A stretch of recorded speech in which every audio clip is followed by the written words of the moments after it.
pareció un curso muy dinámico, estructurado de manera ordenada y lógica, en donde el conocimiento teórico se transformó inmediatamente en el quehacer práctico, basado en la innovación y en el uso de herramientas tecnológicas. Me sentí acompañada en todo momento en un ambiente virtual de colaboración y trabajo en equipo entre estudiantes y docentes. Y lo que me llevo definitivamente es la calidad humana del personal docente, su profesionalismo, el compromiso y el alto nivel académico. Gracias, Escuela de Empresas, por esta linda experiencia académica. Hemos elegido por segunda ocasión y después de un proceso de verificación, de invitación, de monitorear todo el sector de educación a medida para empresas a la Universidad San Francisco. Este programa de alto nivel, de clase mundial, con acreditaciones y certificaciones de estándares internacionales. CHAI ha crecido durante 40 años junto al Ecuador. En esta nueva etapa que estamos enfrentando, hemos confiado en la Escuela de Empresas de la Universidad San Francisco de Quito para proyectar las habilidades de nuestro equipo hacia el futuro.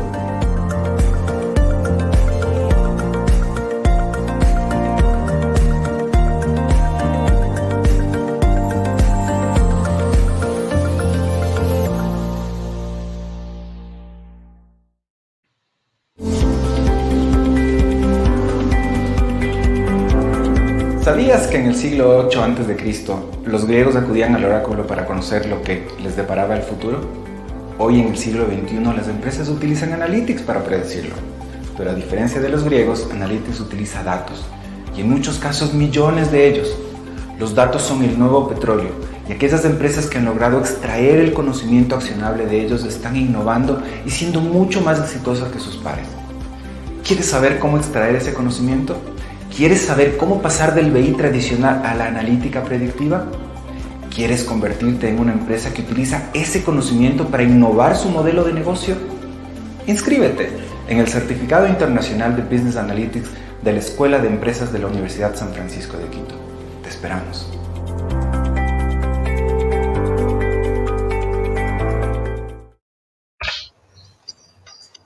Buenas tardes, queridos participantes y querida comunidad USFQ y todas las personas que se están conectando en este momento a una nueva edición de Vive Virtual.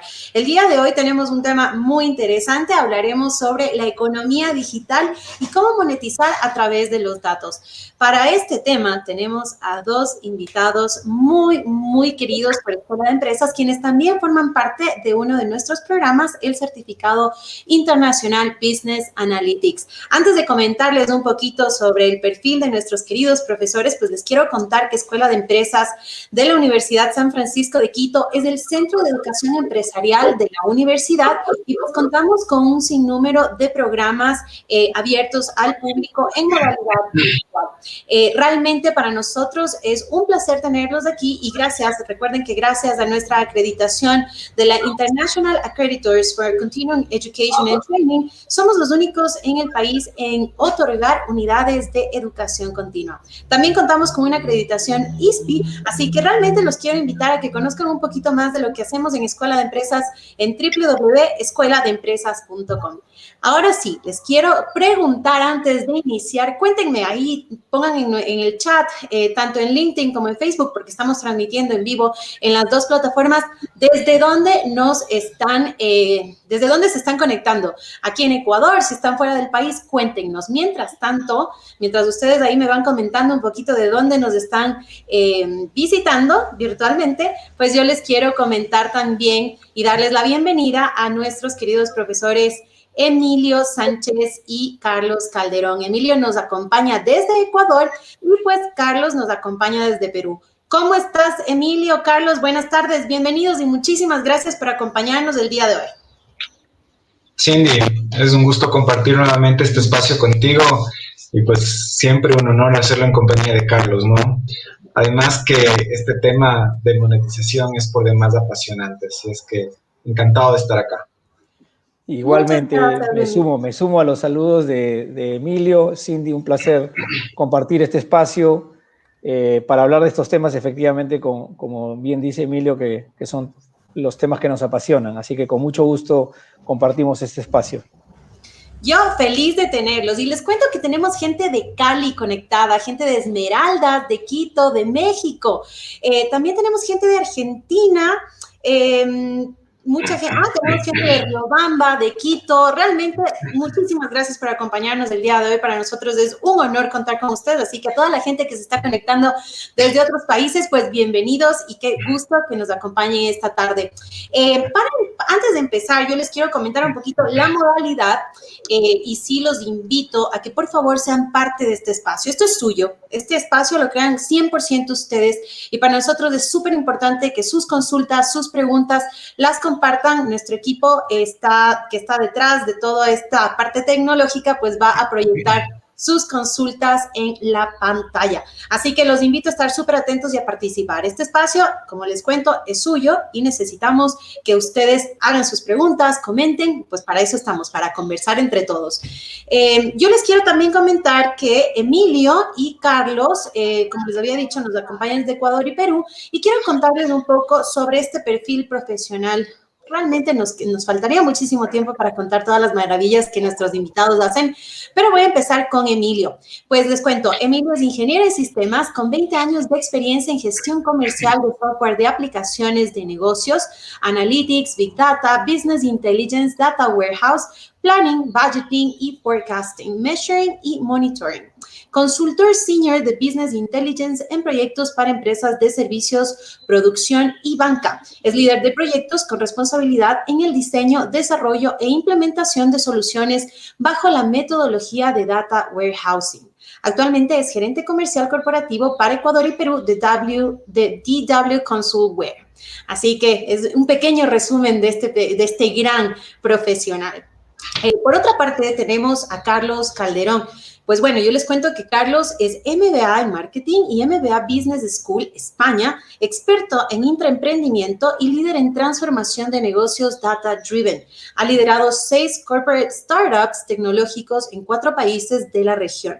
Posee una fuerte orientación a resultados, está alineado al correcto uso de recursos, sostenidos por relaciones transparentes y de largo plazo con los stakeholders, habiendo hecho de la incertidumbre el motor natural del crecimiento. Board member especializado, programa PAD de la Universidad de Piura y actualmente es socio y director en Leading Digital en Perú y gerente general de Data Thinking, Data Driven Transformation. Como les comenté, me faltaría mucho tiempo para contarles todas las maravillas que estos dos profesionales hacen. Así que nuevamente, bienvenidos Emilio y Carlos. Muchísimas gracias, Cindy. Así es, gracias. Como vemos, tenemos muchísima gente de Quito, de Imbabura, también nos acompaña gente de Riobamba. Muchísimas gracias por compartir y muchísimas gracias por conectarse a esta nueva edición de Vive Virtual. Como saben, el tema de hoy es economía digital, cómo monetizar a través de los datos. Y pues realmente yo sí les quiero hacer algunas preguntas, queridos invitados, y vamos también a dar espacio, como les comenté, a todas las personas que nos acompañan hoy. ¿Qué les parece si arrancamos definiendo conceptos? Arrancamos contigo, Emilio. Cuéntanos, ¿qué son los datos? Partamos de lo básico. Bueno, antes de empezar y a contestar tu pregunta, solo quiero que te fijes cómo Facebook y Google obtienen una gran parte de sus ingresos a través de la utilización efectiva de los datos, convirtiendo este activo en dinero, ¿sí? Este es un claro ejemplo de monetización. ¿Ok? Solo para que nos enmarquemos de lo que estamos hablando, de la importancia de los datos, ¿sí? El asunto es que cuando empezamos a desglosar, como tú dices, este concepto, pues la verdad es que los datos, si bien es cierto, podrían sonar en un principio relevantes, pues la verdad es que los datos no nos dicen nada. Es decir, el dato no tiene las respuestas al porqué de las cosas. El dato simplemente es un registro de algo, del quehacer empresarial, ¿no es cierto? Tanto interna como externamente. Sin embargo, no están orientados a la acción. Entonces, si bien es cierto en la jerga y en el día a día usamos o mezclamos datos con información y con conocimiento, la verdad, como te digo, es que el dato carece de valor en sí. Solo tiene valor y solo tiene relevancia cuando nosotros logramos que ese dato tenga propósito, ¿sí? Cuando le logramos convertir en información, Si no, el dato pues, no nos sirve, ¿ok? Claro, el dato es la base para crear información, pero el dato solo no nos sirve. Entonces, cuando logramos que ese dato se transforme en información y este tenga significado, es decir, relevancia y propósito, ¿no es cierto? Ahí estamos ganando y estamos transformando ese dato. Ahora, ¿cómo le damos significado? Bueno, hay diferentes formas, ¿no? Contextualizándolo, categorizándolo, corrigiéndolo. Tocamos temas como calidad de datos o condensándolo, etcétera, ¿no es cierto?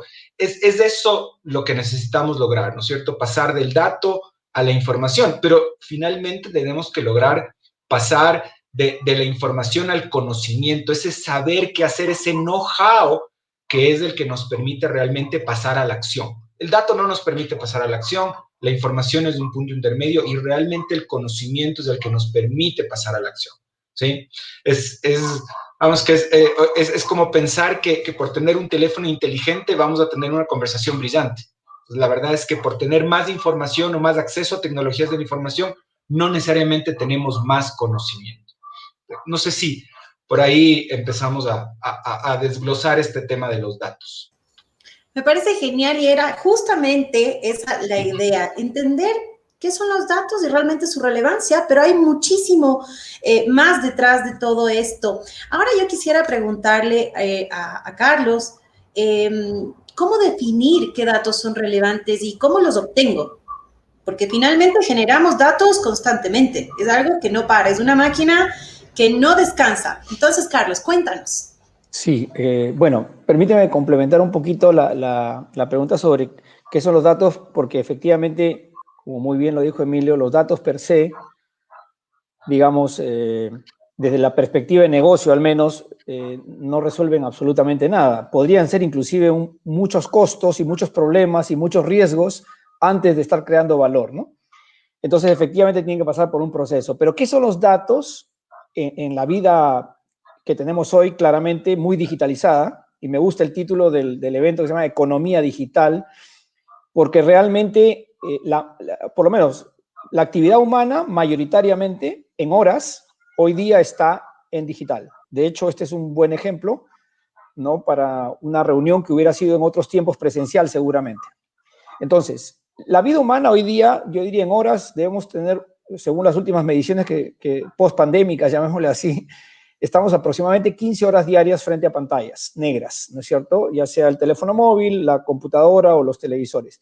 Y normalmente es durante ese tiempo, que es como el 60-70% del tiempo que estamos despiertos, estamos interactuando. Y esa interacción son las huellas que nosotros mismos dejamos en el quehacer digital. Esos son los datos, ¿no es cierto? Cuando yo ingreso a Facebook, como lo dijo Emilio, o cuando me registro en una conferencia como esta, etcétera, etcétera. Ahí están los datos. Esos son los datos.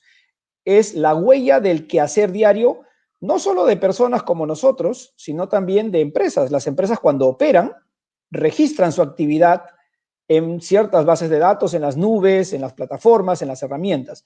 Y todos esos datos, todos absolutamente esos datos, son parte de esta economía digital. Y muy bien, como lo definió Emilio, hay que mirarlos como si fueran un activo, ¿no? Un activo que uno puede tomar como un insumo para un proceso que finalmente puede crear valor en el estado de resultados de una empresa o en la reducción de la pobreza en el caso que el gobierno decida usar estos activos para crear valor. Ahora, ¿cómo los obtenemos? Pues afortunadamente la pandemia nos ha traído un diluvio de datos, ¿no? O sea, no existe, o sea, el último año, o sea, el año 2020, se ha generado más data que en toda la historia de la humanidad. Producto del encierro y de la migración, ni siquiera voy a decir migración, del éxodo que ha habido de los humanos y las empresas hacia el mundo digital, ¿no? Ya ni siquiera el pan lo queremos comprar presencialmente, ¿no? Ya hasta para comprar el pan usamos plataformas, herramientas digitales, ¿no?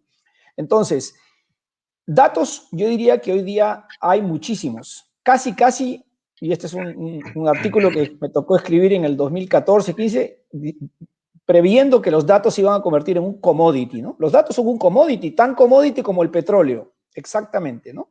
Hay muchos datos.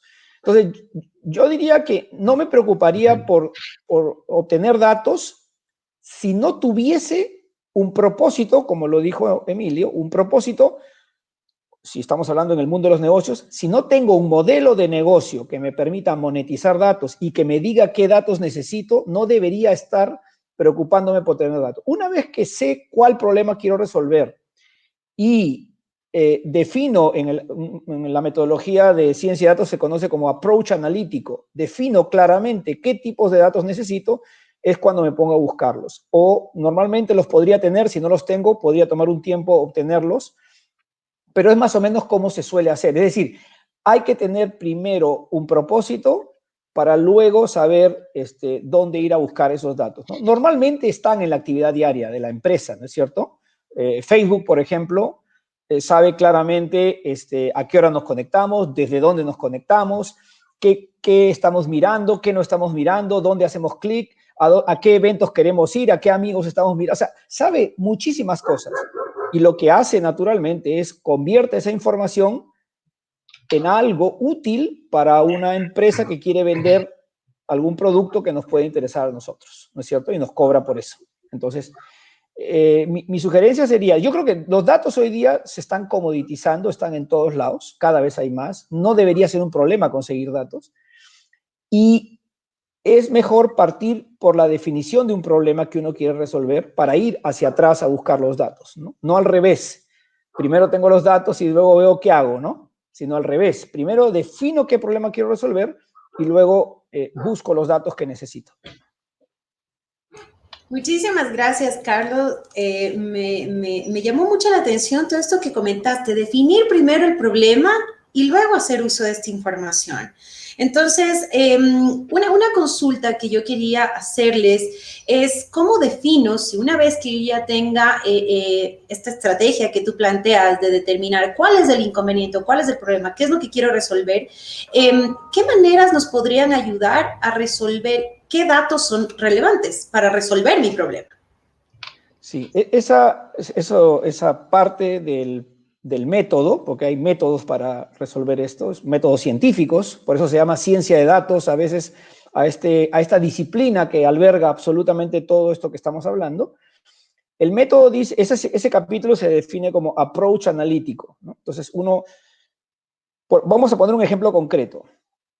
Yo manejo una compañía muy grande, imaginemos telecomunicaciones o retail o banca, y tengo tarjetavientes, por ejemplo, y veo que se me están fugando los tarjetavientes, ¿no? Se me están yendo muchísimo más que en otras épocas. Entonces, solo definir cuántos clientes se fueron en el periodo que yo quiero determinar, imaginemos cuántos clientes se fueron o abandonaron mi base de clientes en el 2020, eso nomás ya requiere, digamos, el uso de metodologías, aplicaciones y el uso de datos para convertirlo en una información que sea concreta. Se fueron el 7% de los clientes el año pasado y eso es el doble de lo que todos los años se va. Ese tipo de análisis de datos es lo que se conoce como analítica descriptiva, y en el approach analítico uno dice, bueno, yo necesito tener la base de clientes al inicio del año, necesito los nombres, los teléfonos, en fin, la información tú la vas a definir con claridad, la base de datos de final de año, hago los cruces y defino, ¿no es cierto? Determino cuánto sea. Afortunadamente, el mundo del analytics permite hacer mucho más cosas, ¿no es cierto? Puede uno predecir cuántos se van a ir este año, pero estamos 18 de febrero, pero sí podemos saber con un porcentaje altísimo de precisión cuántos clientes se van a ir. Y para eso también hay que hacer el mismo ejercicio, pero usando probablemente otro tipo de analítica, más predictiva. Ahí se usan herramientas de machine learning probablemente, ¿no es cierto? Sobre todo si se trata de grandes volúmenes de datos, y uno puede responderle a la persona que tiene la inquietud con un porcentaje de precisión muy robusto, que se va a ir este año el 9%, basado en estos parámetros, ¿no? Que uno se supone que no hace nada para reaccionar. Y también puede, inclusive, ir un poco más allá y decir, para que no se vaya ese 9% este año, le recomiendo esta acción y esta acción, que resolvería el 80% de los inductores o los predictores de churn, ¿no? ¿Cuáles son las motivaciones por las cuales los clientes se van? Entonces, la metodología que sirve para definir qué datos uno necesita se llama approach analítico, ¿no? Parte de la definición del problema. Con el problema uno plantea las hipótesis y con las hipótesis se pone el reto de demostrarlas. No, la demostración va a ser basados en algoritmos y en herramientas digamos, que tengan poder computacional, que permitan correr algoritmos digamos, de machine learning o redes neuronales, que son, digamos, herramientas que van más allá de lo que la mente humana naturalmente podría hacer. Muchísimas gracias, Carlos. Emilio, ¿tú querías aportar a esta pregunta? Sí, creo que puedo complementar totalmente. Primero, totalmente de acuerdo con lo que dice Carlos, el approach analítico es fundamental. Y digamos que puesto en palabras simples, ¿cómo definir qué datos son relevantes? Pues básicamente los que nos sirvan para lograr el objetivo. Punto. Esos son los relevantes. Porque puede ser que para una empresa, mira, si para un GPS, ¿tú crees que para un GPS sea relevante el saber o cuando te dan una dirección? Pensemos en un courier, ¿no es cierto? En Costa Rica, por ejemplo, las direcciones no son, no sé, pues Avenida América OE 5-106 de Naciones Unidas, no. Ahí es en la esquina a 3 cuadras de la Casa Amarilla, ¿no es cierto? Pero ¿qué pasa? El courier llega. Finalmente, si le dan esa instrucción, el que lleva el correo llega. Para un GPS eso no es importante, o sea, es totalmente irrelevante. Entonces, la verdad es que los datos son relevantes si logran el objetivo. ¿Sí? Para unos puede parecer que no son importantes, pero si logran el objetivo, sí lo es. Ahora, como dice Carlos, hay diferentes formas de lograr esto y diferentes etapas. Digamos, cuando hablamos de analítica descriptiva suele ser más sencillo identificar esos datos, ¿sí? Porque de alguna manera es justo lo que sucedió, ¿verdad? O sea, yo voy a tener el registro, como dijo él, de quiénes se fueron, de cuántos se fueron versus el año pasado, de cuál es mi tasa de crecimiento o mi tasa de fuga, ¿no es cierto? Pero cuando se trata de analítica predictiva es un poquito más complejo, ¿sí? Porque normalmente a priori yo no sé qué datos son relevantes para discriminar, es decir, qué datos son los que me permiten o cuáles tienen mayor poder de discriminación. ¿Será que el nivel de ingresos es el más discriminante? ¿Será que el género es? ¿Será que la cantidad de hijos es? No lo sé. Y es ahí realmente donde los científicos de datos entran a jugar un rol fundamental para resolver el problema. ¿Sí? Porque son aquellos que son los llamados a buscar la razón real del por qué a través de los datos. Y ahí, como he conversado con muchos de ellos, dejan de ser científicos y se convierten en medio artistas. Porque la verdad es que es un arte lograr identificar la razón real del por qué ese modelo. Y que además, se ha dicho de paso, el modelo deja de performar en cierto tiempo y tiene que ser calibrado nuevamente porque simplemente las condiciones del mercado cambian, ¿no es cierto? Nos llega la pandemia, la gente se queda sin trabajo. Ahora, ¿cuál es el discriminante mayor? El que no tengas trabajo. Ese probablemente es el que más hace que te vayas a ir o vayas a salir de un plan de telefonía, por ejemplo, ¿sí? ¿Okay? O dejes de pagar un crédito. Entonces, lograr entender eso, como dicen algunos de mis científicos de datos, es ya somos unos artistas. Sí, tengo un ejemplo, Cindy, Emilio, no sé si quisieran, lo puedo compartir. Claro, acá sí. Es un ejercicio y que creo que va a permitir ayudar un poquito porque tiene exactamente este método que tú preguntabas, Cindy, y lo que comentaba Emilio. Voy a compartir la pantalla. Permítanme un segundo y me confirman si están viendo. Todavía no. Todavía no. Permítanme un segundo. Toda la pantalla. Estoy compartiendo toda la pantalla y voy a proyectar en este momento la lámina o las láminas. Perfecto, ahora sí la vemos. Ya. Esto es, bueno, una lámina que resume una parte del proceso que hemos hablado que se llama aproximación analítica, ¿no? El problema aquí era predecir cuáles y cuántas consultoras de belleza, de una firma de belleza, se iban a ir en la siguiente campaña. Ese era el reto, digamos. Bueno, el problema del negocio era que se estaban yendo y había un esfuerzo enorme comercial por intentar sostener la base de consultoras a raíz de la pandemia. Entonces se nos pide colaborar y predecir, ¿no es cierto?, cuáles se iban a ir y cuántas se iban a ir. Entonces, en esa parte del ejercicio se hace este trabajo, que están viendo en la pantalla, ¿no es cierto?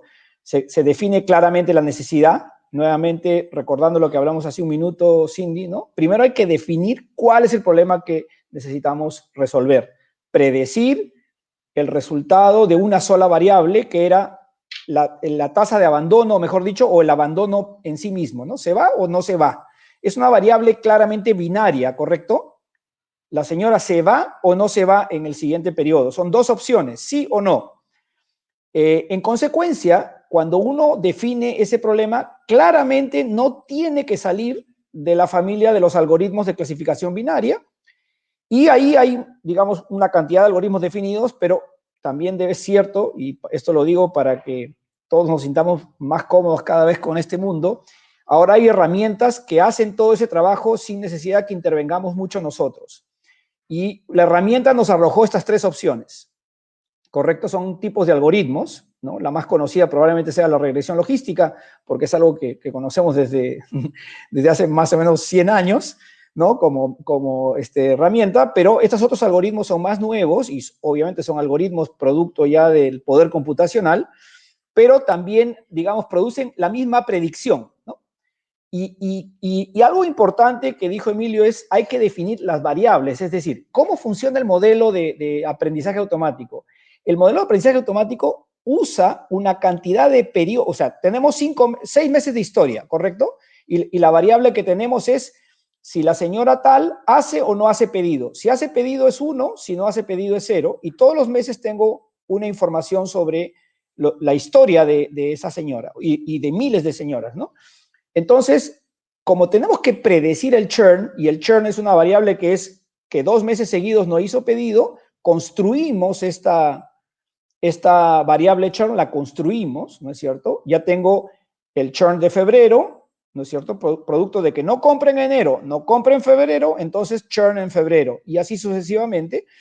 Y luego le decimos al algoritmo, usted aprenda con estos 4 meses, aprenda, por favor, usted va a entrenar, esto es historia todo, y usted cuando me prediga, con el algoritmo me prediga lo que pasa en junio, lo va a comparar con lo que pasó en junio. Es decir, aprenda, entrene con estos 4 meses, y como también tengo el resultado de junio histórico, usted algoritmo va a comparar su resultado.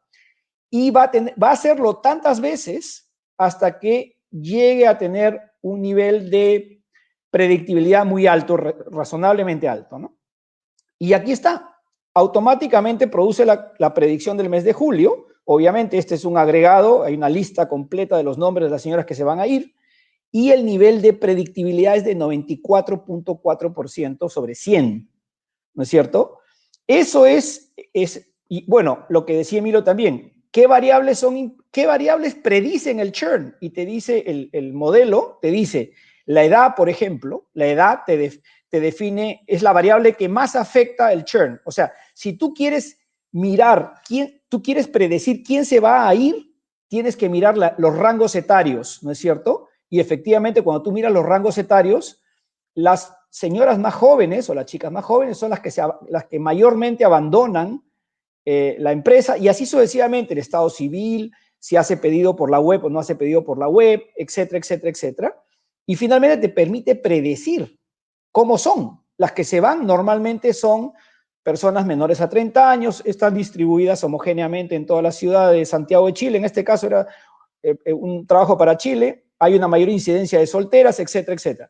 No quería aburrirles más, pero más o menos este es el ejercicio que uno hace cuando trabaja con ciencia de datos, ¿no? Y con herramientas analíticas que te permiten efectivamente resolver un problema de negocios bien específico, ¿no? No sé si se entendió.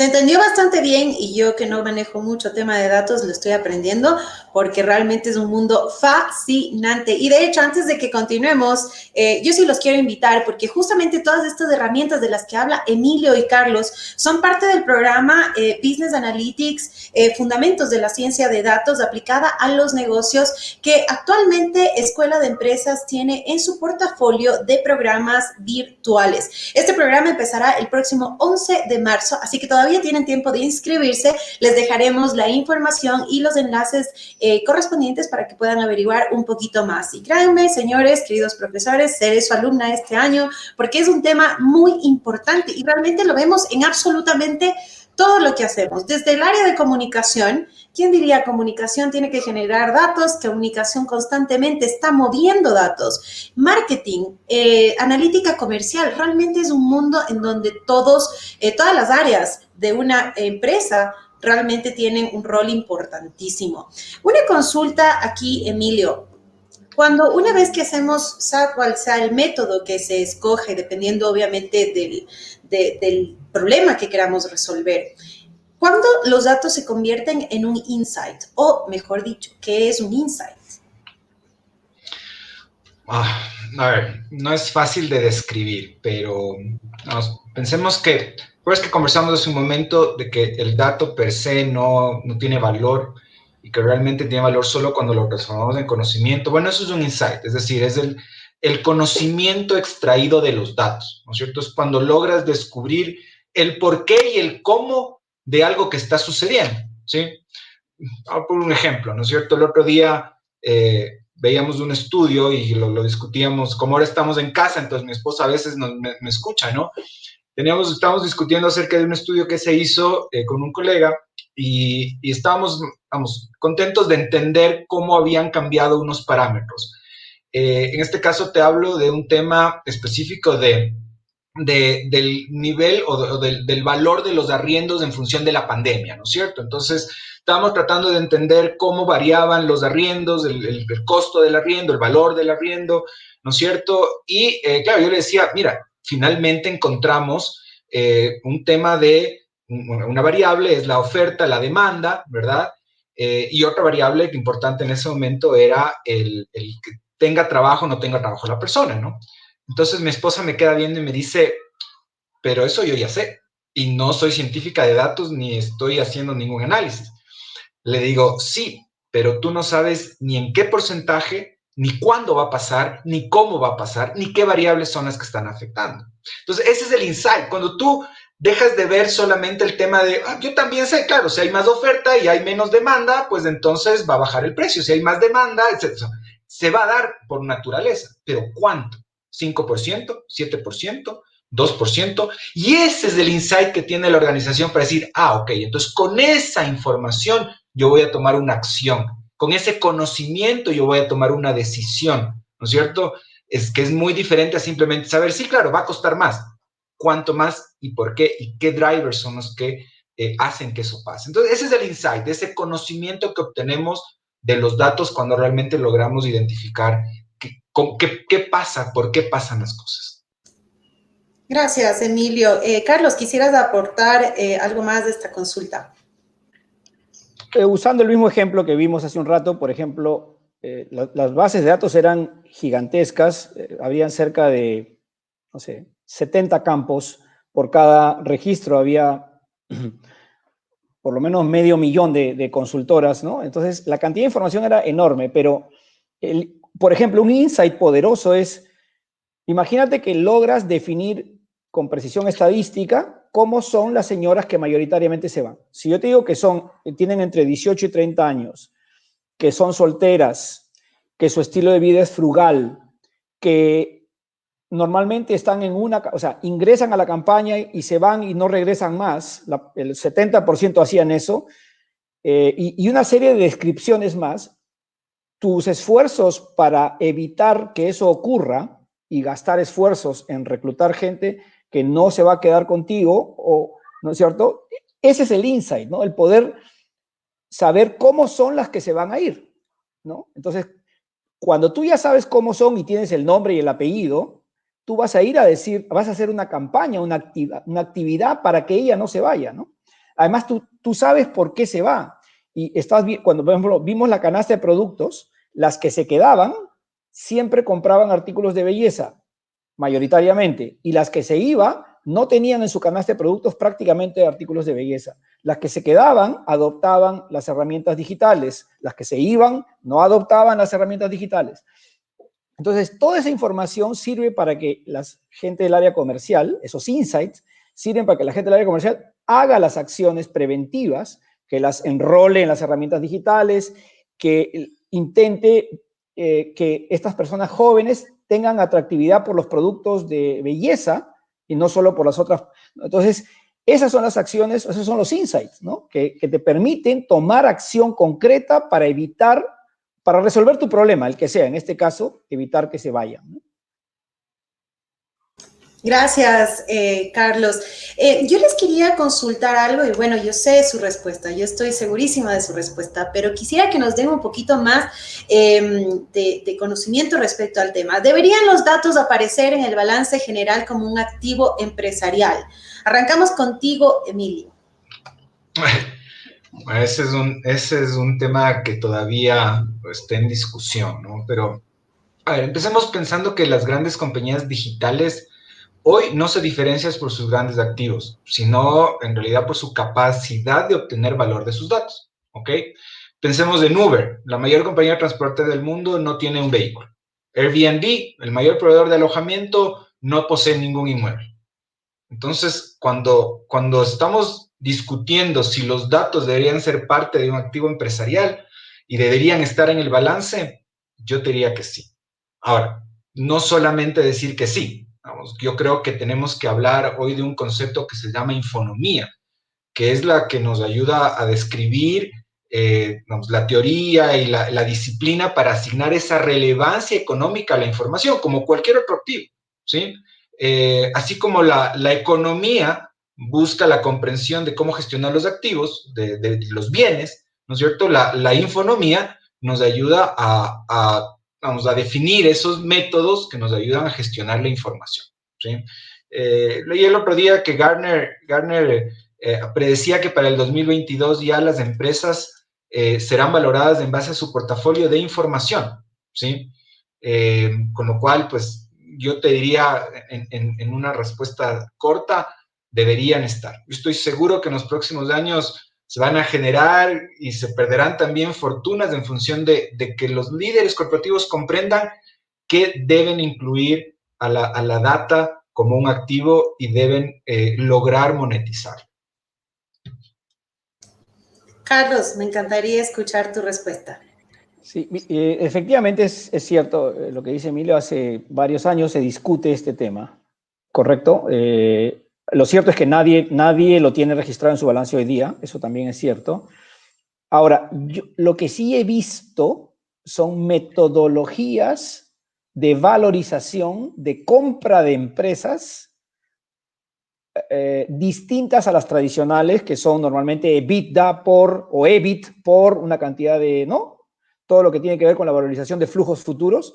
Esa no es la forma. Cuando tú compras una compañía de datos, ¿no es cierto? Por ejemplo, Equifax comprando a Experian o Experian comprando a Equifax, ¿no? Que son transacciones que ocurren permanentemente.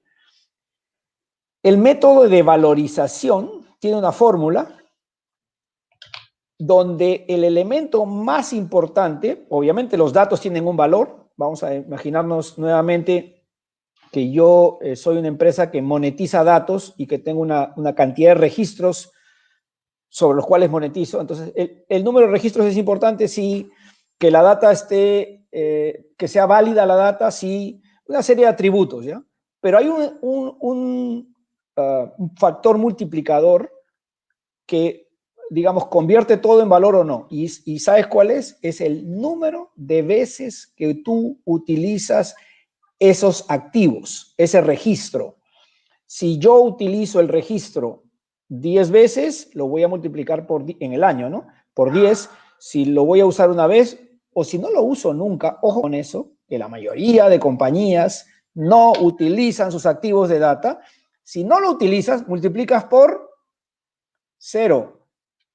Entonces, sí es cierto que los datos tienen que estar en el activo, pero yo creo que lo que de verdad da valor o no da valor a una compañía es la capacidad de crear valor con ellos, ¿no? El modelo de negocio, lo que decía Emilio hace un minuto, el modelo, tienes que tener un modelo de monetización. Si no lo tienes, yo solo veo costos en el balance, riesgos y costos, si no hay un modelo de monetización.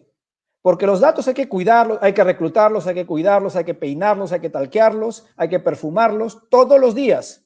Hay que gastar dinero en gente que haga mantenimiento a las bases de datos, actualización, unificación, bueno, una serie de trabajos que hay que hacer en el mundo de la ingeniería de datos y son costos. Entonces, ¿quién los paga? Alguien los tiene que pagar. Y tiene que ser un modelo de negocio que no solo los pague, sino que deje beneficios a sus accionistas, ¿no? Muchas gracias, Carlos y Emilio. Jorge Chávez pregunta, ¿cómo saber filtrar los datos? Tal vez si nos pueden dar una pequeña explicación, tal vez. Yo sé que no va a ser fácil, pero quisiera que le demos un poquito de luz a Jorge con su pregunta. Emilio. Filtrar los datos. Estaba leyendo la pregunta y decía algo de descartar, entiendo, aquellos que no sirven, ¿no? Creo que está más relacionado a quality, ¿no? Data quality. Sí, dejar por fuera tantos muertos que votan. A ver, yo me alineo ahí con lo que dijo Carlos hace un momento, ¿no? Es decir, si los datos no tienen una función de negocio, si no cumplen un propósito, porque claro, también tenemos datos que necesitamos, que son indispensables para el quehacer, ¿no? O sea, tenemos datos de auditoría, por ejemplo, que necesitan las entidades de control que debemos registrar sí o sí, ¿verdad? Pero aparte de esos datos, ¿no es cierto? Cuando hablamos de justo monetizar, aquí creo que la respuesta puede ser simple inicialmente y es aquellos datos que tengan un propósito de negocio son los que nos sirven. El resto es un lastre que lo que hace es, inclusive un poco desviar la atención de lo que es importante, ¿no? Sí, y complementando, o sea, yo creo que también se refería un poco a la data basura, porque ciertamente hay mucha data basura. La data cruda en general, o sea, la data cruda es la data en general que está por todos lados, ¿no es cierto? La de primer registro, llamemos así, ¿no? Y efectivamente yo me acuerdo de haber trabajado para un banco en Perú que me pedía que distribuyera tarjetas de crédito y la mitad de esas tarjetas iban hacia los muertos, eran renovaciones de tarjeta de crédito de gente que había muerto, ¿no? Entonces, me estoy acordando un poco del texto de la pregunta, pero el punto es el siguiente, ¿ya? Hay dentro del proceso de ingesta de datos, mejor dicho, en la primera etapa, ingeniería de datos, hay un proceso que se llama data quality, ¿no? Que lo que hace es fundamentalmente discriminar entre la data que está usable y la data no usable, ¿no? Voy a poner un ejemplo, los duplicados, típico ejemplo, los duplicados, ¿no es cierto? O los muertos. O sea, hay una serie de métodos y hoy día, afortunadamente, hay tools, herramientas, donde te hacen el 90% del trabajo automáticamente, ¿no es cierto? Y ese es parte del trabajo de los database managers, database management, que es parte del proceso de gestión de bases de datos. Todo eso está embebido en un capítulo que está fuera del mundo de la analítica, ¿no? Que es el mundo de la ingeniería de datos. Es como los datos crudos hay que pasarlos a una etapa que se conoce como datos accionables, datos utilizables. Esa etapa es correspondiente al data management, al data quality, o también se lo conoce como data governance, ¿no? Es una serie de disciplinas que normalmente es manejada por ingenieros de datos, ¿no? Entonces, y mucho de eso hoy día está automatizado, ¿no? Entonces, para dar tranquilidad a las personas, hoy día mucho de eso está automatizado. Les diría que el 90% de las veces lo puedes resolver con software ¿no? comercial. Y obviamente siempre queda un trabajo que lo deben hacer en gente especializada, ¿no es cierto? Y también lo cierto es que no existen las bases de datos prístinas, pulcras. Todas las bases de datos tienen siempre alguna basurilla, ¿no? Así que, pero la idea es que no tenga o sea, que la incidencia no sea relevante. Gracias, Carlos y Emilio. Les cuento que tenemos otra pregunta y ya vamos entrando un poco en materia de cómo asignamos un valor económico a los datos para que sean incluidos como un activo. Arrancamos ahora contigo, mi querido Emilio. Dani, por favor, mantengamos la pregunta en pantalla para responderle a Robinson Pico. Muchísimas gracias por tu consulta. Como te decía, la verdad es que todavía eso está en discusión, ¿no es cierto? O sea, no se han logrado poner de acuerdo de cómo poner eso en el balance, ¿no es cierto? Sin embargo, el valor económico, como decía Carlos hace un momento, se lo podría, o sea, hay algunas metodologías, se podría hacer como él decía. En la medida en que reutilizas el dato, eso podría tener un valor económico. Es decir, si yo uso el dato de una persona para hacerle una campaña de marketing y esa persona reacciona a esa campaña de marketing, ¿no es cierto? Le estoy generando valor, ¿sí? Si esa persona no responde a la campaña de marketing, más allá de un proceso iterativo donde hay ciertas olas, etcétera, finalmente no tiene valor para mí. Entonces, podemos asignar valor en la medida en que usamos los datos, pero que esos datos generan retorno de inversión, o sea, retorno a la organización. De otra manera, pues, ¿cuántas veces te ha llegado a ti una campaña que nunca usas, a la que nunca accedes, ¿no es cierto? Finalmente ese dato no tiene valor para la organización en la medida en que tú no respondas, ¿sí? Yo lo haría por ahí. Carlos, cuéntanos. Sí, bueno, solo agregaría que, bueno, no sé, ya no recuerdo mucho, viví 3 años en Ecuador, pero acá en Perú, por ejemplo, si uno necesita datos, por ejemplo, los puede intentar conseguir. Imagínate que necesito cierto tipo de información que no tengo en mi empresa.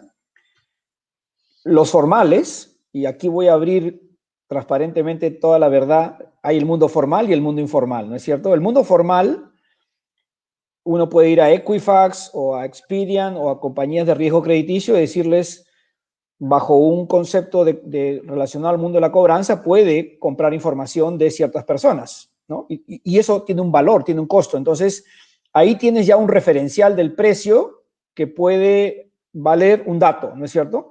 Nadie está diciendo que el dato sea cierto, porque también sabemos que todas estas compañías te van a dar 10 teléfonos de Cindy y ninguno va a ser el último teléfono de ella, ¿no? También eso es verdad.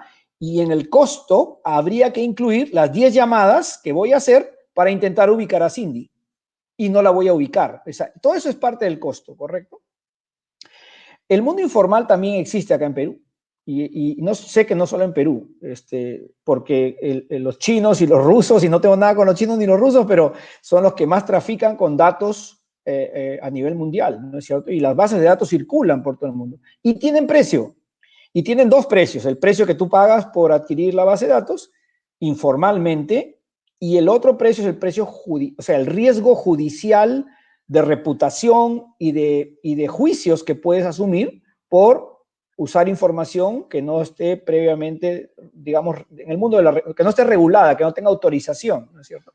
Entonces, hay formas de valorizar los activos de data, ¿no es cierto? Como costo. Luego, efectivamente, está lo que dice Emilio. Si yo, imagínate que entre los datos, los servidores, las herramientas, los profesionales, los científicos de datos, todo, me gasto 100 en hacer el proyecto, pero retorno 1000, el valor de esos 100 yo lo he multiplicado por 10, ¿no es cierto? Entonces, ahí tienes otro frente de valorización, ¿no es cierto? También esa es otra forma de valorizar. Así que métodos hay varios, ¿no es cierto? Pero ninguno todavía es como oficial, ¿no? Las empresas utilizan diversos tipos de formas de valorizar los activos de datos hoy en día, dependiendo de cada caso. Lo que probablemente ocurra en los próximos meses, años, porque esto se está discutiendo en organismos multilaterales, incluyendo los de la región, la Unión Europea también, es que va a haber un método de valorización que va a estar en la contabilidad, digamos, ¿no? Eso es lo que probablemente se venga. Muchísimas gracias, Emilio y Carlos. Ahora, una consulta, ya que entendemos que sí existen varios métodos y que hay muchas cosas que todavía se están discutiendo con respecto al valor que tiene un dato. Cuéntenos en términos generales, ¿cómo podemos monetizar a través de ellos? Porque finalmente hablábamos de una economía digital y justamente es el tema que queremos tratar el día de hoy. Y me pareció súper interesante entender todos estos conceptos previos a conocer un poco más de cómo monetizar a través de ellos. Entiendo que existen varias maneras de hacerlo. ¿Qué les parece si, Emilio, tú nos comentas una de las cuantas maneras en las que podemos monetizar? Claro que sí. Bueno, mira, cuando hablamos de monetización, probablemente las podemos dividir en dos grandes grupos, ¿sí? La monetización directa de información y la monetización indirecta. ¿Ok? La directa tiene más relación con, por ejemplo, con cuando yo comercializo la información, ¿sí? Como decía hace un momento Carlos, no necesariamente la del mercado negro, pero sí yo vendo información, ¿no es cierto? La comercializo. O cuando yo mejoro mis productos o mis servicios a través de los insights que consigo, que logro en base a la información, ¿no es cierto? O vendiendo datos crudos, como decía Carlos también, sin procesar a brokers que hay en el mercado, porque hay un mercado real de datos. Claro, como decía también, tenemos que cuidar mucho toda la política de protección de datos personales, sobre todo cuando queremos, vamos, acceder o estamos comercializando datos que tienen ese nivel de detalle, ¿no? O como otras empresas que lo que hacen es ofrecer ya análisis y reportes que tienen insights justamente a partir de los datos, ¿no es cierto? O finalmente en la monetización directa, como hacen algunos gigantes como Amazon, Google, Netflix, ¿no? Donde combinan, y aquí quiero comentar un par de términos, el Big Data con Machine Learning, con inteligencia artificial, y logran ofrecer una experiencia personalizada gracias a que logran un conocimiento profundo del cliente, ¿no es cierto? O sea, no es casualidad que Netflix te diga a ti, estas son mis recomendaciones para ti, ¿no es cierto? Porque te está estudiando, está viendo qué miras, cuánto tiempo lo miras, a qué hora lo miras, quiénes son tu grupo familiar, qué ven ellos, o sea, te está identificando, ¿sí? Es una monetización directa de la información. Ahora, la indirecta tiene que ver, por ejemplo, con el mejoramiento o la efectividad de los procesos internos de la compañía, ¿no es cierto? Yo logro ser más eficiente porque me adelanto, por ejemplo, a entender que voy a tener una mayor demanda de un producto y pues tengo un proceso más eficiente de creación del producto, ¿no es cierto?, de desarrollo. O cuando yo desarrollo nuevos productos o mercados, ¿verdad? O sea, estoy monetizando esa información. O cuando construyo o solidifico esas relaciones con mis socios de negocios, también indirectamente estoy monetizando la información. Yo creo que sea cual sea la forma, para desarrollar una estrategia adecuada y aprovechar el potencial de los datos, en realidad es necesario, vamos, que miremos algunos aspectos críticos, ¿no? Por ejemplo, la frecuencia de la información, como decía Carlos hace un momento, ¿no es cierto? Muchas veces las transacciones de alta frecuencia son las más valiosas en términos de monetización, ¿no es verdad? O sea, ¿cuántas veces utilizas la tarjeta de crédito o débito? ¿Cuántas búsquedas en tu web haces? Eso puede transformarse en dinero rápidamente. O conocer los hábitos de los consumidores, no sé, identificar con nombre y apellido a los consumidores, como dije antes, sin perder de vista el cumplimiento normativo relativo a la protección de datos, ¿verdad? Son elementos que se deben considerar, ¿sí? Vamos, eso es un poquito como yo veo la monetización, directa e indirecta, considerando estos elementos. Genial, muchísimas gracias, Emilio. Carlos, cuéntanos. Sí, yo daría, continuando con el ejemplo de las consultoras de belleza, por ejemplo, como ya sabemos cuáles son las que se van a ir y conozco el promedio histórico de facturación de estas señoras, valorizo eso y me da $570,000 mensuales. Es decir, el potencial donde yo puedo trabajar son $570,000 mensuales, pero me corrijo, $570,000 por campaña promedio. Son 14 campañas al año, multiplica 570,000 por 14. Ese es el potencial de ahorro que tú, mejor dicho, el potencial de generación de valor que tú tienes. Ahora, ¿cuánto? Te preguntan, ¿no? Tú eres el científico de datos y te van a decir, ¿cuánto ¿cuántas consultoras podemos evitar que se vayan?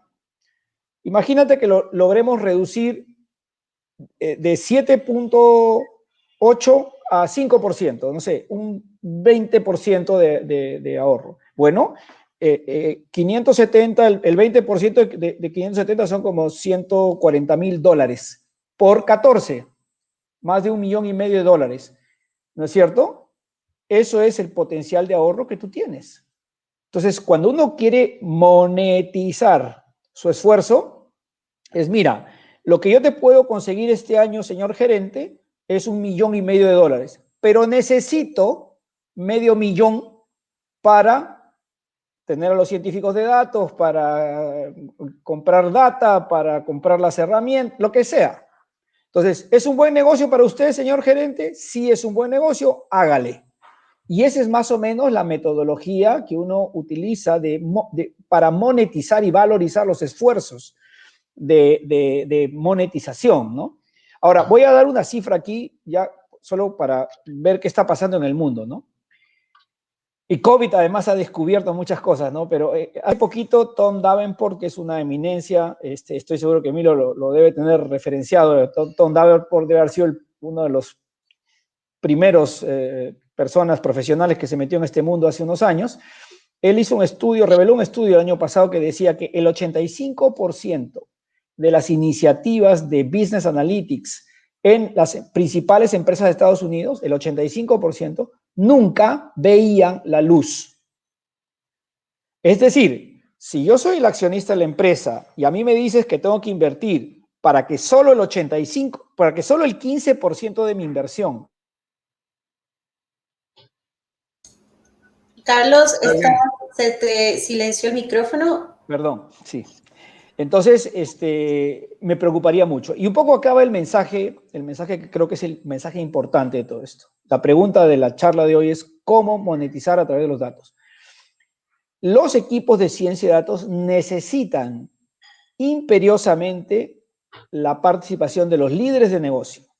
Los líderes de negocio tienen que participar activamente de estos esfuerzos de crear valor con datos, para que la mayoría de las iniciativas terminen, ¿no es cierto?, siendo monetizadas y que no ocurra lo que se descubrió hace poco, que se había creado una gran burocracia, ¿no?, de científicos de datos que no estaban logrando monetizar. ¿Por qué?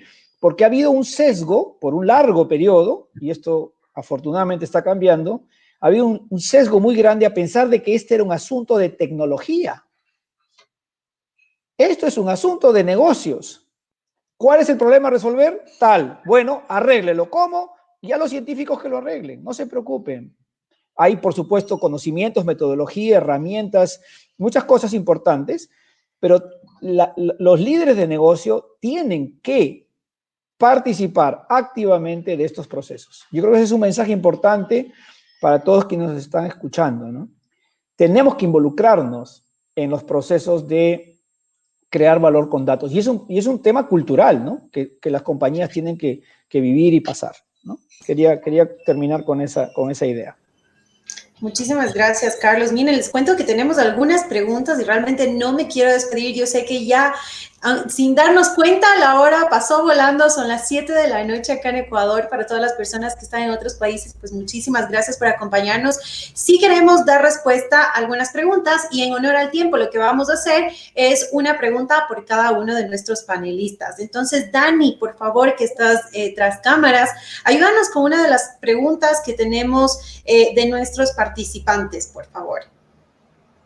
¿Cómo convertirse en un analizador de datos desde cero? ¿Qué empresas tienen demanda de ellos? Este sí es un tema muy importante y justamente es por eso que Escuela de Empresas de la Universidad San Francisco de Quito tiene este programa listo para ustedes con un perfil de profesores realmente increíble en el que están, pues obviamente, mis queridos Emilio, Carlos y también otros profesores desde España. Así que yo los invito, por favor, a que revisen www.escueladeempresas.com y conozcan sobre este programa que empieza el próximo 11 de marzo.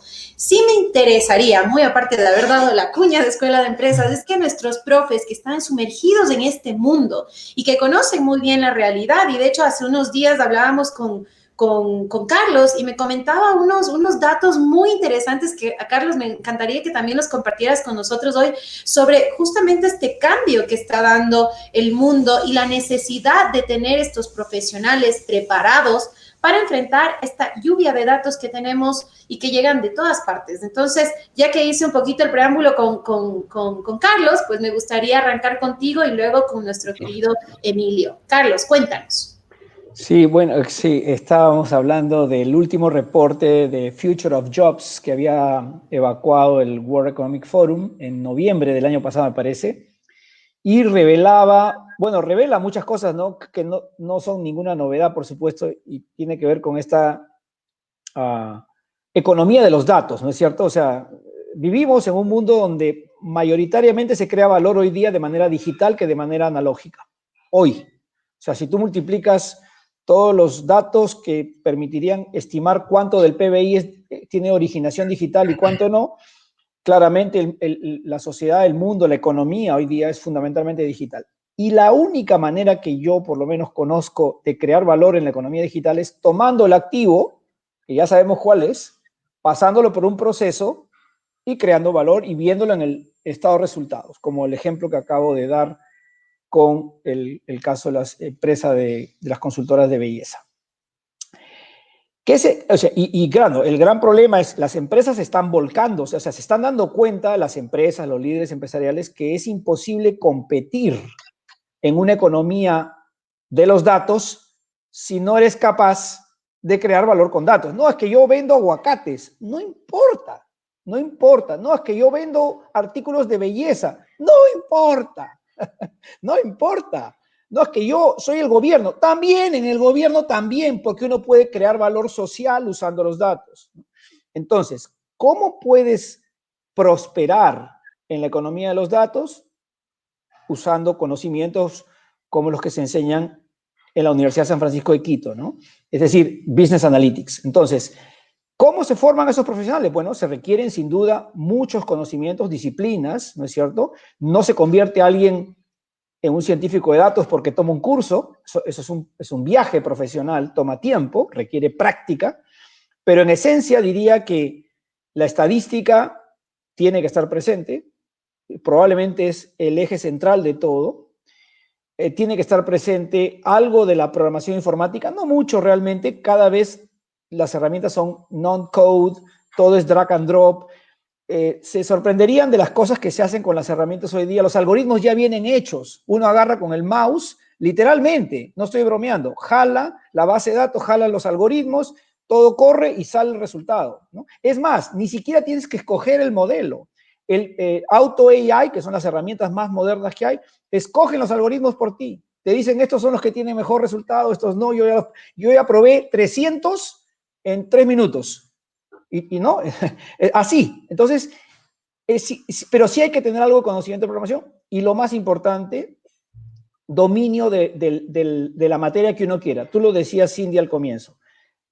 La gente de marketing, la gente de recursos humanos, la gente de finanzas. O sea, no hay ninguna profesión que pueda prosperar si no tiene conocimientos para crear valor con datos. Ese es el mensaje central, diría yo, de ese reporte del World Economic Forum. Gracias, Carlos. Gracias a ti, Carlos. Sí, déjame aportar una línea más a lo que dijo Carlos, pero no totalmente de acuerdo, pero si quieren un consejo para aquellos aspirantes a científicos de datos, es que tengan curiosidad, sean extremadamente polémicos y críticos. Si ustedes no tienen esas cualidades, la verdad es que les va a ser complicado, ¿okay? Más allá de las capacidades técnicas que comentó Carlos hace un momento, estoy totalmente de acuerdo, cada vez la tecnología es mucho más sencilla. ¿Y quiénes la necesitan? Todas las empresas. No creo que haya una ONG igual de importante. Tenemos casos y ejemplos que podríamos conversar, pero creo que el tiempo no nos da, pero las ONGs y las empresas sin fines de lucro igual pueden generar valor a través de los datos. Muchísimas gracias. Y sí, en efecto, realmente estaba comentando un poco de todo esto con ustedes, profes, y sí, es súper importante. El tema de los datos ya no es una opción. Entender lo que está sucediendo, entender estos insights, saber hacer todos estos procesos, pues es parte fundamental de nuestro trabajo en diferentes áreas. Dani, me gustaría que también demos espacio a la pregunta de Roberto Andrade. Por favor, si la puedes poner en pantalla. Emilio, por favor, ayúdanos tú ahora. Dentro del momento actual en todas las industrias y con el diluvio de datos, ¿es conveniente tener sola arca de Noé o varias arcas de Noé? ¿Qué recomendación se da a la industria financiera? ¿Cómo gobernar varias arcas? Emilio, ayúdanos. A ver, no sé si por arca de Noé te refieres a bodegas de datos, ¿no es cierto? La verdad es que hoy por hoy, vamos, que tú quieres, las tendencias tecnológicas han ido evolucionando. Yo no creo que sea el data warehouse la única solución, o el data lake, o el lake house, o estar on-premise, o estar en la nube. Yo creo que un proceso, vamos, híbrido más bien, es el que, vamos, aplica mejor para las organizaciones en general. Además que hay que regresar un poquito a entender algo más, y es los tipos de datos que vamos a guardar, ¿no es cierto? Tenemos datos estructurados, no estructurados, tenemos tecnologías que nos funcionan mucho mejor para guardar y procesar y sacarle valor a los datos no estructurados, por ejemplo, ¿sí? Una base de datos Hadoop, por ejemplo, puede ayudarnos a procesar más rápidamente y alberga datos no estructurados. Un appliance, por ejemplo, que es una máquina de propósito específico para hacer data warehouse, puede ser mucho más eficiente para datos estructurados que nos van a permitir hacer análisis más eficientes. Es decir, no hay una única solución. Cuando nosotros empezamos hace más de 20 años ya en este mundo y empezamos por data warehouse, eso era lo único que había, ¿no? Había data warehouse y había cubos de información. Eso era lo que en ese momento estaba de moda. Hoy, realmente, como te digo, hay una cantidad importante de tecnologías y no hay una única que nos va a salvar. Yo creo que va a ser la fusión de varias tecnologías las que nos permitan. Hablando, por ejemplo, de la extracción de datos, no puedo yo hoy pensar solamente en extraer datos en formato tradicional ETL tipo batch, sino que hoy tengo que estar mirando los datos en stream. O sea, no puedo dejar de mirar datos en vivo, y obviamente un data warehouse no es el que me va a permitir almacenar esos datos en vivo y procesarlos y tener respuestas inmediatas. Para eso necesito probablemente otra tecnología, un lake house, por ejemplo, que nos permita efectivamente manejarlo. O sea, ahí sí creo que hay mucho que entender por detrás para saber qué es lo mejor para una organización, ¿no? En todo caso, no creo que haya una bala mágica que diga, ándate por aquí y te va a solucionar todos los problemas. Vamos a tener que entender el problema primero. Muchas gracias, Emilio. Dani, por favor, en honor al tiempo, yo sé que me estoy pasando un poquito, queridos profes, terminamos con esta consulta de Ramiro Fernando Dávila Sánchez. Nos pregunta, ¿plataformas como COR monetiza la data dentro de una empresa dentro de sí misma? ¿Cómo funciona esto y por qué ahora es tan importante implementarla en algunos rubros emparentados con el marketing? Ayúdanos con esta consulta ahora tú, querido Carlos. Bueno, lo voy a intentar, si entiendo bien, o sea, no conozco plataformas que moneticen per se, es decir, lo que hace la monetización es el modelo de negocio, ¿no?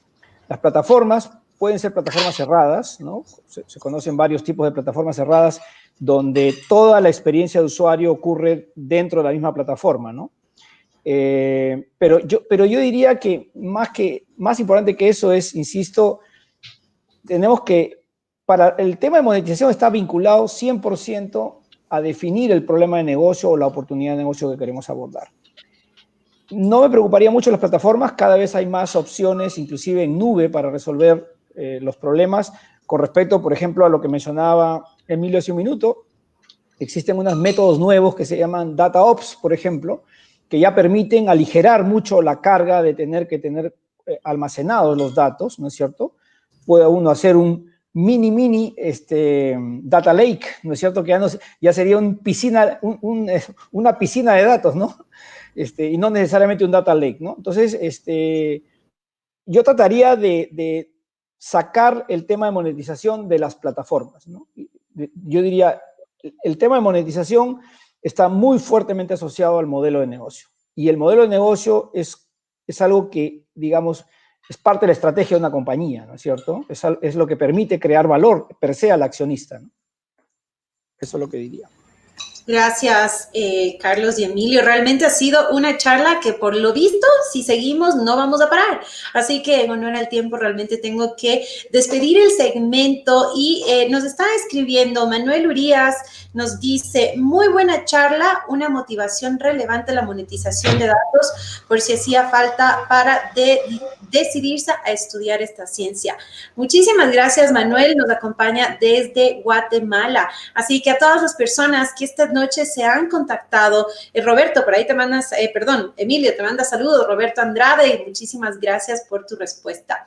Y felicitaciones por esta buena charla. Señores, me gustaría terminar con una pequeña conclusión, más que nada por esta necesidad que se está abriendo en el mundo de que entendamos el tema de la ciencia de datos. Y los invito nuevamente, visítenos en www.escueladeempresas.com. El programa empieza el 11 de marzo y estos dos cracks, como diría yo, van a ser parte del equipo de profesores, así que anímense. Nuestros asesores comerciales podrán ayudarlos con toda la información del caso, así que por favor, Carlos y Emilio, cerremos con una conclusión sobre este tema importantísimo que compete a todos en este nuevo, ya no es la nueva normalidad, yo diría en la realidad. Esta es la realidad que vivimos, cómo podemos enfrentarla a través de estos datos y qué nos recomiendan para poder entenderlos mejor a través de la educación. Emilio. Yo cerraría diciéndote que la monetización de datos es real, ¿sí? Vemos ejemplos todos los días. Hablamos, como te dije hace un momento, de los gigantes como Amazon, Google, Facebook, que monetizan los datos, vamos, y los explotan de forma espectacular. Entonces, esa es una realidad. Los datos hoy están disponibles y la verdad es que creo que a partir de eso solo falta la decisión de hacerlo, ¿sí? Y claro, creo que acompañado a eso, es importante que se unan a la capacitación, a lo que está haciendo hoy la universidad para poder darles a las personas las herramientas que necesitan para iniciar con el proceso, ¿sí? Eso creo que sería una conclusión rápida en función, como tú dices, del tiempo. Gracias, Emilio. Carlos. Y bueno, primero agradecerles, ya despidiéndome también a la universidad, a ti, Cindy, a Emilio, por haber compartido este espacio. Sobre esto que nos pides, yo recomendaría que tomen este programa de Business Analytics. Es una muy buena forma de abrir la puerta de estos conocimientos, de estas disciplinas, para poder adoptarlas, ¿no es cierto?, en nuestros dominios. Insisto, esto es útil para un médico, para un gerente de marketing, para una persona de recursos humanos, etc. Entonces, y este es un programa es un programa holístico, está construido desde la perspectiva de los negocios. Por supuesto, se tiene que aprender muchos conocimientos, se tiene que repasar asuntos que hemos visto probablemente antes y se tiene que aprender cosas nuevas, pero no veo opción si para el 2025 la mayoría de profesionales tenemos que estar ya con este tipo de dominios. El año pasado tuvimos un evento bien importante y hubo una eminencia que invitamos y dejó esta frase con la que me voy a despedir, y es que él predice que va a haber un enorme proceso de alfabetización de ciencia de datos para todas las disciplinas, ¿no? Para el 2025, él asumía que la ciencia de datos debía ser un conocimiento como la matemática o como saber hablar español. Es más, hace poco leí que ya era más requerido que saber hablar otros idiomas, ¿no es cierto? Entonces, ese es el mensaje con el que los quiero dejar, ¿no? No es evitable, no hay otra ruta, ¿no? Entonces, ese es mi consejo. Hasta de un conejo, dicen, ¿no? Muchas gracias por por haberme invitado, Cindy y Emilio. Un placer volver a verte nuevamente. El placer ha sido todo mío, Carlos, de verdad. Gracias, Cindy, igualmente, por tomarnos en cuenta para esto. Siempre, queridos profesores, ya saben que Escuela de Empresas tendrá siempre las puertas abiertas para ustedes y para seguir generando estos espacios en donde aprendemos todos. Y recuerden que estos espacios son creados para ustedes y son totalmente abiertos al público, así que ayúdennos a seguir creciendo a través de estos espacios donde realmente el aprendizaje viene de todos lados, con estos profesores increíbles que tenemos en Escuela de Empresas de la Universidad San Francisco. Dos cositas nada más antes de irnos, y es que el próximo 4 de marzo tenemos una nueva edición de Vive Virtual.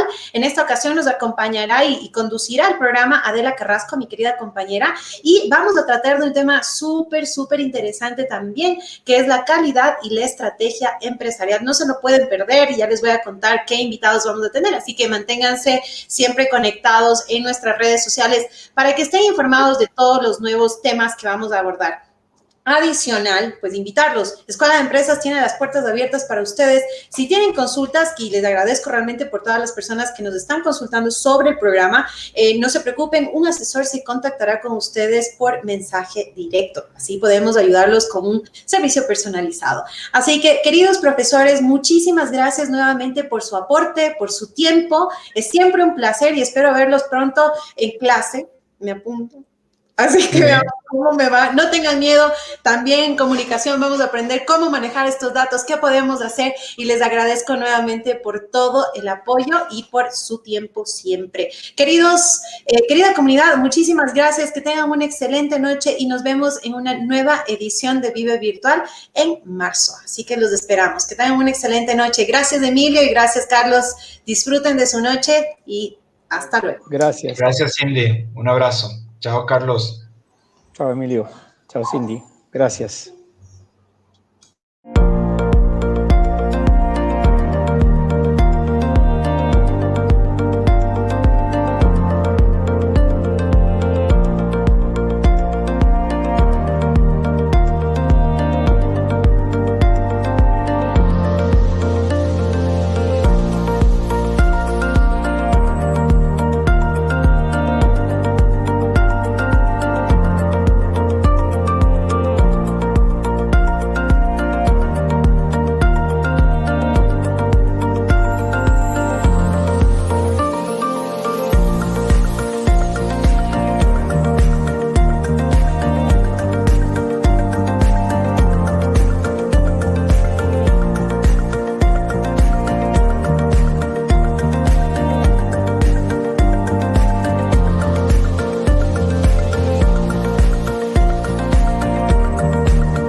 pareció un curso muy dinámico, estructurado de manera ordenada y lógica, en donde el conocimiento teórico se transformó inmediatamente en el quehacer práctico, basado en la innovación y en el uso de herramientas tecnológicas.